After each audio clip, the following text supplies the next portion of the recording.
Hey everyone, you're listening to Where We Fit, a podcast that shines a light on the unique paths and voices in the marketing and communications industry, brought to you by the CCNY AAF student chapter. I'm Eggy. I'm an ad PR senior with a focus on account management and some interest in creative. And I'm Monique Karchi. I am a ad and PR student and a video and film production student. And tonight we are sitting with Natalie Carey, CCNY alumni, MAPE mentor, and Senior Director of Marketing at Potential Energy. Welcome, Natalie. Thank you. So excited to be here with you all. Awesome. We're super excited to have you.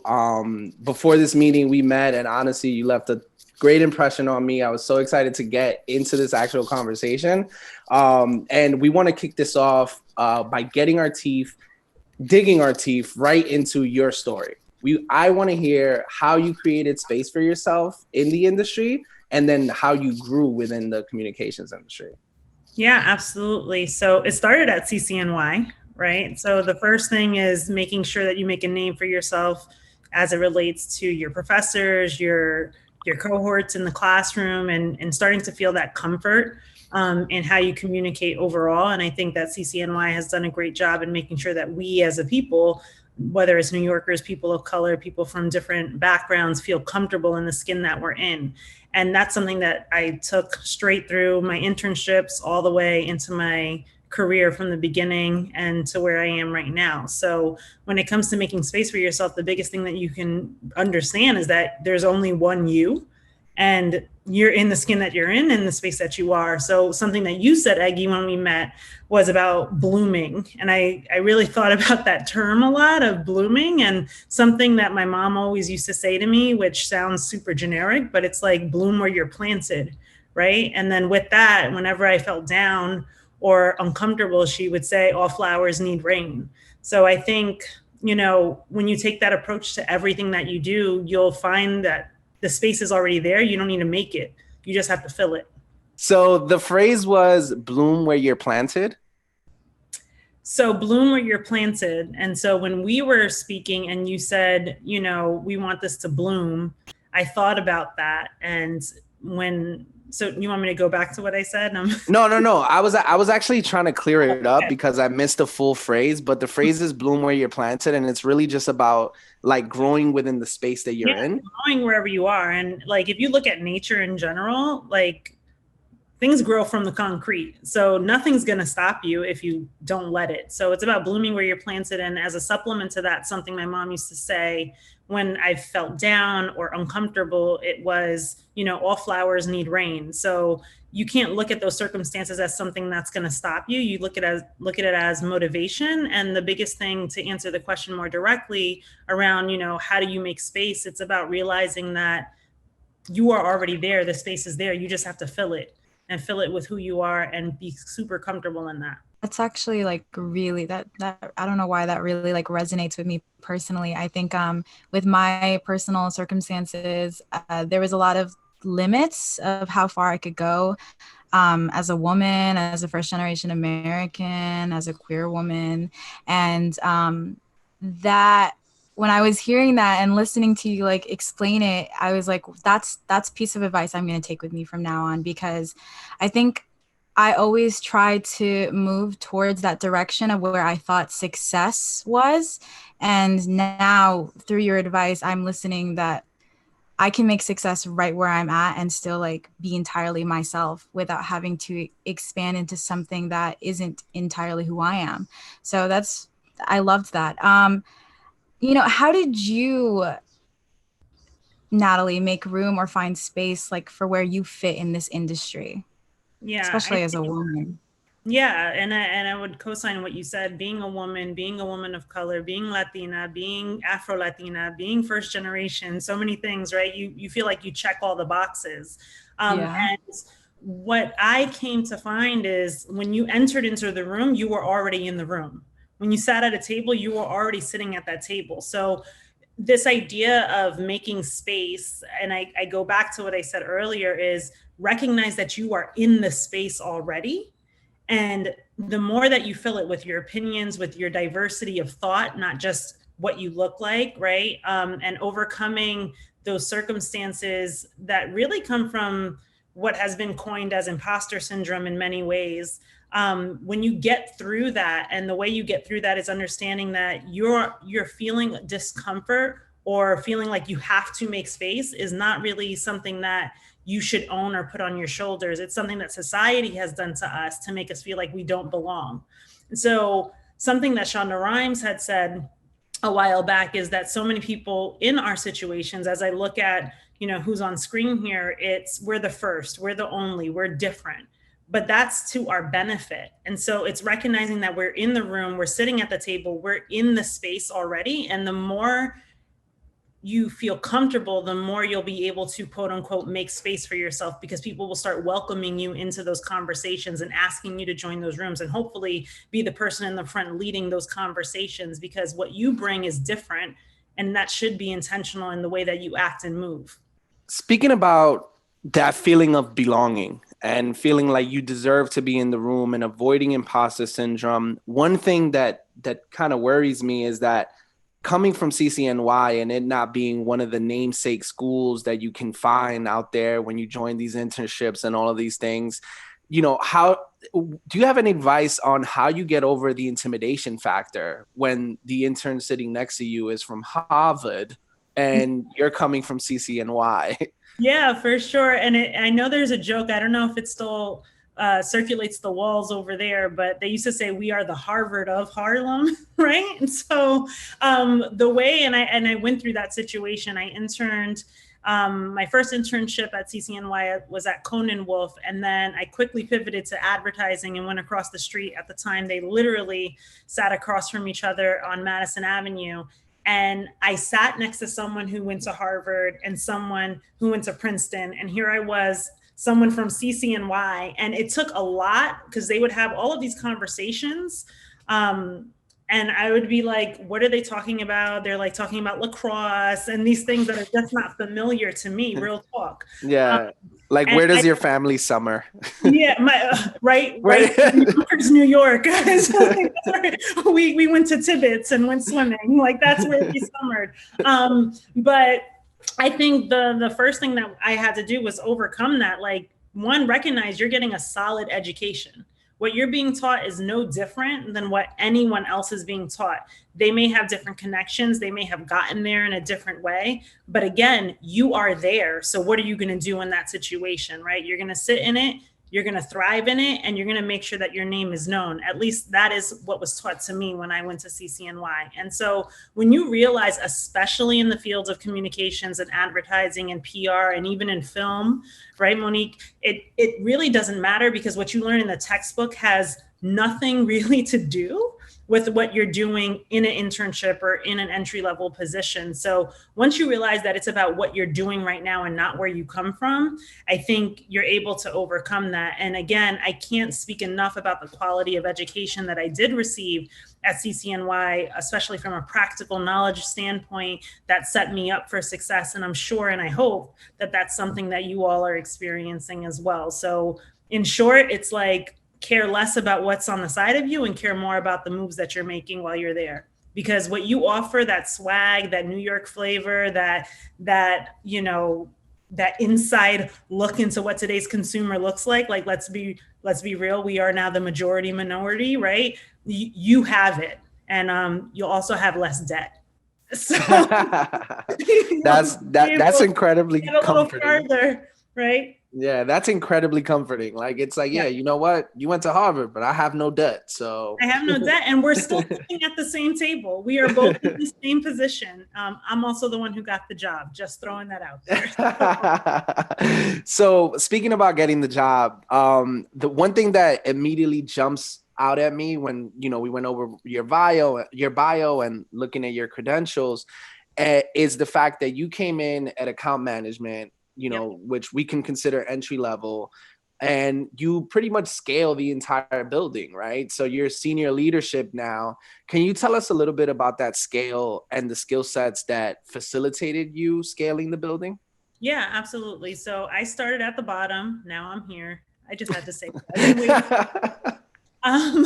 No, but in reality, I started my career as an intern, built a name for myself, as I mentioned, got the job at Young and Rubicam, now known as VMLY&R, and became an assistant account executive. And what I tried to do is, take the moments that I had, and the same way that our parents teach us, so many of us, I believe, are first generation, and we see our parents working hard, but with a sense of pride. And I think that's super important. So as an assistant account executive, for example, I was the runner, and please expect to be the runner when you go into any job at the bottom. But I was the person that was called to bring materials to brainstorms and different meetings. And when I was asked to bring those big old Post-it boards, which I still don't know what they're called, they're just huge Post-its to me.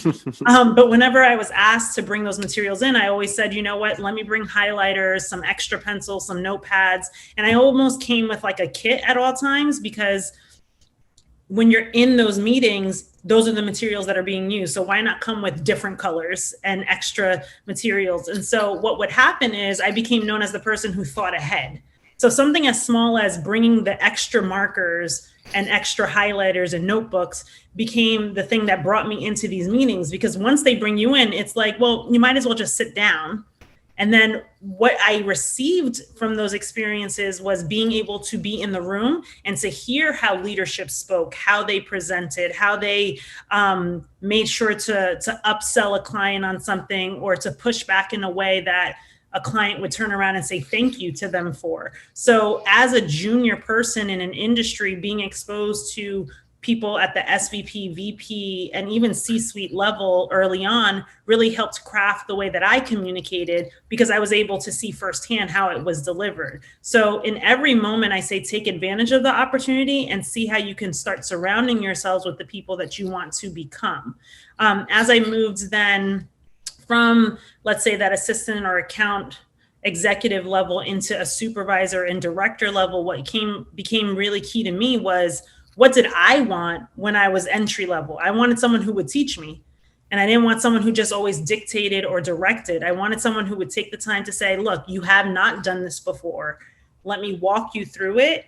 And then that will be the measure of success that I take when I'm reviewing you at the end of the year or that quarter. So I became someone who really led through example. And because of that, the junior team looked at me as someone who was approachable, likable, someone that they could learn from. And as part of your job, once you have even that one person underneath you, while you should have a bunch of skill sets, part of your job is retaining talent, bringing talent in, and making sure that your staff is really happy to be there, because the happier you are, the better you work, the more willing you are to stay a little later or work a little harder. And you're doing it with the intent of growing the company. So staying on track with what the mission is of any company that you go into, right? Because you got to grow business in order to make bread. So with that, I took that same type of way of being and brought that into every position that I was in. So no matter what my job or skill set was, I ensured that I was able to show the extra bit and to put in a little bit of extra shine into what I did. So I remained memorable within the industry and within the fields. And then with that, you continue to grow strategically. And then once I hit a point where I was leading a department, I left New York. I'm not in New York anymore. I'm in Florida now, but Aww. I know it's been 2 years, but I left New York at what would be considered a top highlight of my career. I was VP of client services at a leading agency called VaynerMedia. I worked directly under Gary Vaynerchuk and that C-suite team. And I moved here for personal reasons. And then I reached a point though, where I was able to say, what do I want to do? How do I want to use my resources, my time? How do I want to ensure that I have a family life in addition to a professional one? And I was able to make sure that my name was strong enough that when I decided to break from the ad industry, I was able to pivot into the marketing industry and end up now on the client side as Senior Director of Marketing. That's amazing. Like listening to what you were talking about, that was something that I don't think we really get to learn that in education, until you enter the real world, like that extra measure, because you can go to class and you can learn all of like the strategic formulas that they teach you and everything that you need to know to do the job right. But that extra measure of your personality and working with others, they don't really like teach you that to the full extent. And I know that speaking from personal experience as a woman that had like some type of authority over someone being under me, I didn't know how to like, run a team. And without that type of knowledge, my team essentially like was not executed in the way that it should be. So what, with all of your success in your career path, would your younger self like expect you to be where you are today? Well, gosh, I hope so. Like, that's right. That's what I've been working towards. I would say, when I was much younger, probably not. I don't think, if I'm being real with myself, communications was not something that I, looked at as a professional career or something that I thought I would fall into, right? Because everyone around me was, my mom was a social worker, my dad was a teacher. Similar when it came to my aunts, my uncles, my cousins, like everybody kind of worked in a service industry or a caring industry, but no one worked in marketing. So, jumping into this broke my mother's heart because I thought I was going to become like a bio professor, but that's how I landed at CCNY. But I think, once I got into it, I knew that this is what I set my path forward to, what I set my path to do. So I wanted to make sure I delivered against that, but I didn't want to lose sight of who I was. But to answer what you're saying more directly, like would I have imagined? Yeah, because why not? I think my mom instilled a great sense of confidence in me. I'm thankful to have had, and I hope you all do too, a set of mentors that encouraged me along the way. One piece of advice I would give unsolicited is like find your person at whatever company that you're in, someone that you feel like you can vent with, someone that you feel like you can get straight talk advice from, because that will help you move forward and feel a sense of comfort in who you are and what you want. So I know it's a cop out, but I'm going to say, yeah, I am where I plan to be because I planned it, but also because I didn't let the naysayers get in the way. Yeah. Naysayers are for the birds. Yes. So we have a lot of points where we're very similar, right? And by we, I mean you and the rest of the students in the club and the rest of the students in the program. You're a fellow New Yorker. Sorry, let me run that back. You are a fellow New Yorker. You are a CCNY alum. So you have some pretty good insight into who we are and just the diversity of our student body. With all of those things in mind, where do you see us fitting and making room for us in the communications industry? Oh, first off, we need you.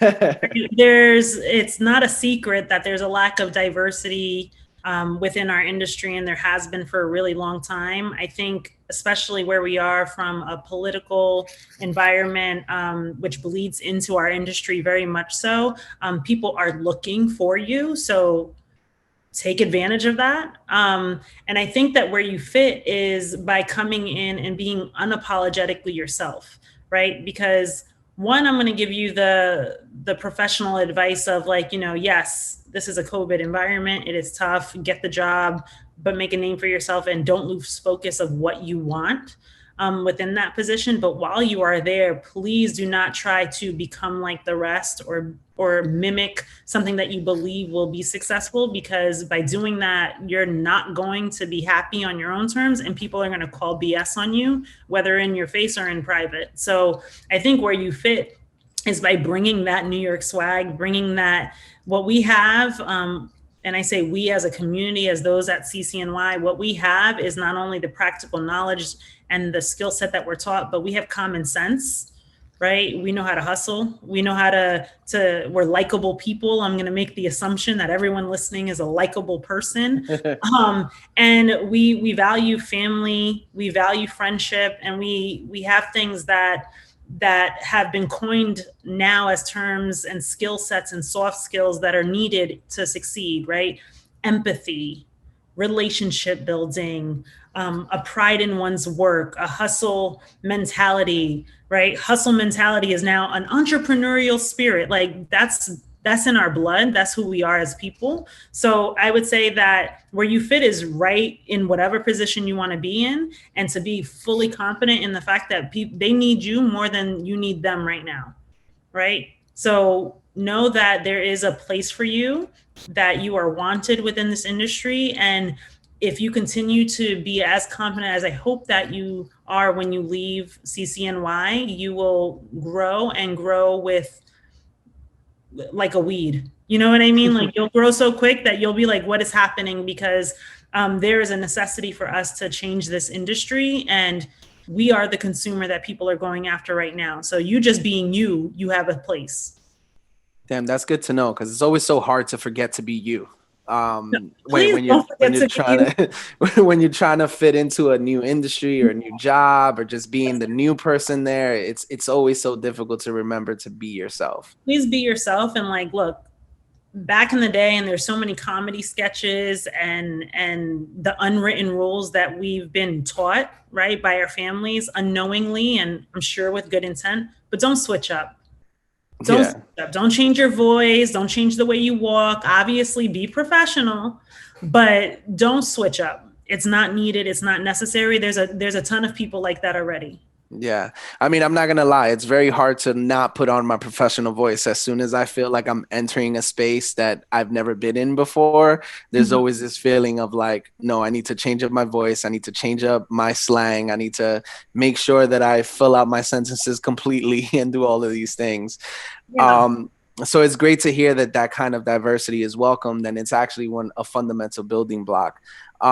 What I want to do now, just because we're running up on time, is we did get some questions submitted to us from other people in the program and other people in the student body. We're going to go to the very first question, and this is from the crowd, and is, do you recommend when you're entering the industry to jump from job to job as you gain experience, or to settle in at a single job and gain your experience that way? Mm-hmm. It's a good question, right? So I think our industry is known for jumping because that's how you get the title or get the dollar that you're looking for. And what I would say is you'll catch up at one point or another. So if you're in a position where they're constantly giving you growth opportunity, you're working on brands that you love, the money is right, because that is something that should drive you to an extent, right? And when I say the money is right, I mean, not out of greed, but like I'm being paid what my value is, then stay there, because what's wrong with that? Because there's still growth opportunity and there's still opportunity for you to move up. At the same time, when something gets stale, when you start to feel like, okay, this was a bump, but you know your counterparts are maybe getting paid more, or you feel like you've become the person that people are just comfortable with and not wanting to lose, versus someone that they feel like actually is bringing value to a brand or to the organization, then it's time to jump. That's a long-winded answer, but I do think it's important to say out loud. In real terms, I don't think it's appropriate to leave a company every 8 months or every year even, because it shows that you're unsteady and you're making moves in a way that are one-sided. And I think at the start of your career, I do recommend staying a bit longer to build a base. I would say that once you hit those moments of opportunity that you do become stale, it's harder to jump from an account executive to a supervisor. Same thing from that supervisor role to director. And then when you start getting those letters in front of your name, like VP, SVP, you should be sitting in positions for a bit longer and building out your personal skills, your management skills, and those types of things. But on an appropriate level for people who are still in school and jumping into their first position, after you're somewhere for like a year to 18 months, it's fine to move, because that move from assistant account executive or coordinator, if that's still something that is within the industry, you're allowed to jump into that next position a bit quicker. And you should feel comfortable doing that. So some of the questions that the students had asked was, What was your favorite class in the ad PR program? And which class do you think contributed the most to your career now? So even though the majority, if not all of my career has been in advertising from a professional standpoint, I would say a lot of my PR classes with Professor Lynn Applebaum, those really helped in building out my communication skills, checked me a great deal when it came to my writing and how I formulated my thoughts and sentences. But I would say that building out your writing skills and how you communicate and how you find comfort in front of the classroom and eventually on a stage, right? That's a goal. Who doesn't want to do a TED Talk, you know? But I would say that the PR side of things really benefited me because I was in account management. And while to your point earlier, Monique, of learning the strategic skills, it was really learning how do I feel comfortable delivering my thoughts that became critical throughout the course of my career. And I would say that a lot of the PR classes benefited me in that way. So I'm happy that that's still like a dual major, right? For y'all, PR and comms. So good. Yeah, it is still a dual major, and Applebaum is still a cornerstone of the program. I think that everyone that runs to her class understands exactly what you're talking about. The last question, what's up? Sorry, Eggy. I would say though, all those textbooks that you get from like the ad side of things, keep them. Oh, really? Okay, that's good to know. Because you will be asked to build a marketing plan and a campaign plan one day, and not everyone has something to model from. And those books and those steps actually end up being quite helpful. Oh my good. That is so, oh my goodness. That is so much better than selling them for 36 cents. Some of them. But keep the ones that speak to like marketing as a whole. Okay. The last question that we had from our audience was, and this is funny because you've touched on this a little bit. The program is focused on PR and the fundamentals of advertising from an account management perspective. One thing that we don't focus on a lot is the creative side. So do you have any resources or advice for those of us that are seeking creative in the advertising industry? So I'm going to be really real. If you have your heart set on being the person who executes the creative work, so the title you're looking for is a creative director, a copywriter, an art director, a comp artist, you're probably in the wrong program, just because you would end up graduating and then have to supplement that by going to a portfolio school or an ad school. That said, I know personally of people who went to CCNY and came out with portfolio books, but they did a lot of work on their own. They were self-taught when it came to the Adobe suite, right? They found someone outside of the department to do the graphic design while they focused on the copy and built portfolios in that way. So I would recommend, if you're already in a junior or senior year, don't abandon it, because nothing's better. I tell you, I kid you not, as someone who comes from account management, there's nothing better than a creative that gets account management. So know that that is a skill within itself. However, if you know that you want to have a position in which they will ask you for a portfolio, unless things have changed, I don't think that's part of what you take away from CCNY, at least within this major. So really take thought in knowing that you'll need to do more outside of that. In terms of programs or things that you can do or resources outside, I would say, learn the Adobe suite, go to the library, talk to people during your internships, speak to people in the creative department, have them mentor you in some way, shape, or form, take advantage of the resources that are provided to you while you're interning in different places. Now, I do want to just break that out a little bit, because I myself, when I interned and even in the entry level of my career, every time I hit a different phase of a campaign process, I swore I wanted to do that, right? So I would go through and I would like strategy. I was like, oh, okay, yeah, I can see myself doing that. That's what like account people end up doing anyway. Then we got into the creative and I was like, I love this. Maybe I should be a copywriter, because I knew I did not want to be the person executing someone else's ideas. I knew I didn't want to be the person like editing and photoshopping. And then as we moved into production, I was like, I love production. I should be a producer. And then once I got through that campaign cycle, I was like, actually, I am the perfect account person because I really enjoy every step of this process. And I still had an involvement in every step of that process. So I enjoy being an account person and I enjoy working in a creative field.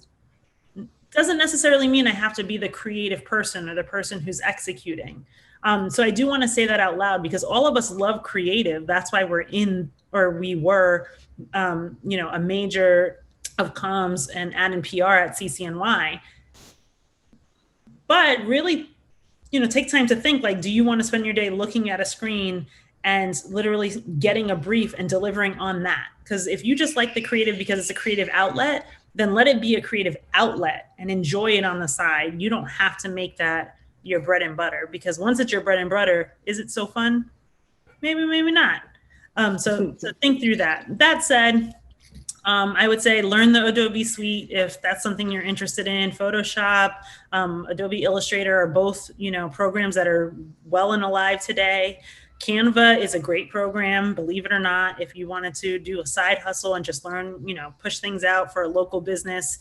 Many professionals I know still use Canva right now.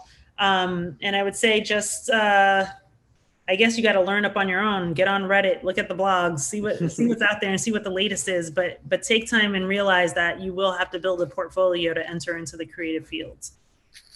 Great. So it's like the program is not creative focused, but if you are in the program, all hope is not lost because learning the account management side will be crucial. Also, please keep in mind, it could be the thing that opens the door to get into an agency. And once you're there, so many agencies still today offer tuition reimbursement. So if you find yourself in account management and end up being well liked and find, I remember when I was at Y&R, I got really close with a guy named Cliff Skeet. He was a pretty senior creative director at Y&R. I don't think he's there anymore. And I remember him being like, if you really want to do this, he was like, I'm happy to take a look. I'll help you with your portfolio. And Y&R was ready to, if you wanted to go back to school for something, they would reimburse that. But just know that you still have to put the work in. Yep. So before we wrap, I just want to go over a couple of the gems that you dropped on us today, and I'm going to run them by you to make sure I didn't miss any of the gems you dropped. Number one is there is only one you, so be yourself. Yes. Number two, grow in the soil you're planted in. And when things don't pan out, just remember that flowers need rain to grow.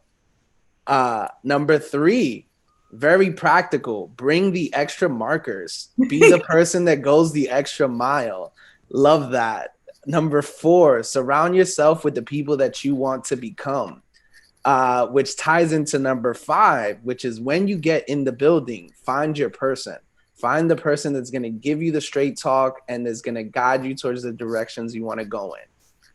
Does that kind of summarize all the gems you dropped? I mean, there's a couple I missed, I'm sure. But no, I'm sure. The fact that I don't know how you took notes while we were talking. That's what I was thinking. I mean, I feel like you hit it all, but that's exactly, you see, CCNY. Only in CCNY. Only in CCNY can he do all things and run the podcast. So no, I think you hit it perfectly. And I do hope that it provides value and gives somebody the oomph that was needed to move forward. Y'all are going to be just fine. Please know y'all are going to be just fine. And if you need help, please reach out to me. I don't know if you're going to put like a thing on the bottom. I don't know how. Yes. No, we'll source you because trust me, we all need mentors. And when they look and sound like us and give us the space to be us, it's all that much better. So I'm sure that you will be getting a lot of email subjects that say, hey, let's have some virtual coffee. Yeah, and I'm happy to do that. Virtual coffee? Like I mean, That's when you do a Zoom and I have my mug and I thought you meant like the mug was virtual. I'm so confused. Okay, Natalie, your advice and your ideology really spoke to me personally as a woman in this industry, especially with imposter syndrome and, that extra mile. And, as a creative, especially in this industry, I was a creative first going into the industry. I can speak on your advice that yes, having these creative skills has helped me in this position in this field so much. And I hope that all of our listeners are taking that to heart when, yes, take up on those skills. Thank you so much for joining us and for sharing your opinions and your ideologies with us again. This has been Natalie Carey, and this is Where We Fit Pod. Thank you guys so much for listening. Good night. Thank you, Natalie. Bye. Good night. See ya. Bye. Thank you guys for tuning in with Where We Fit, a podcast celebrating the unique paths and voices of the marketing and communications industry. Brought to you by the CCNY AAF Student Chapter.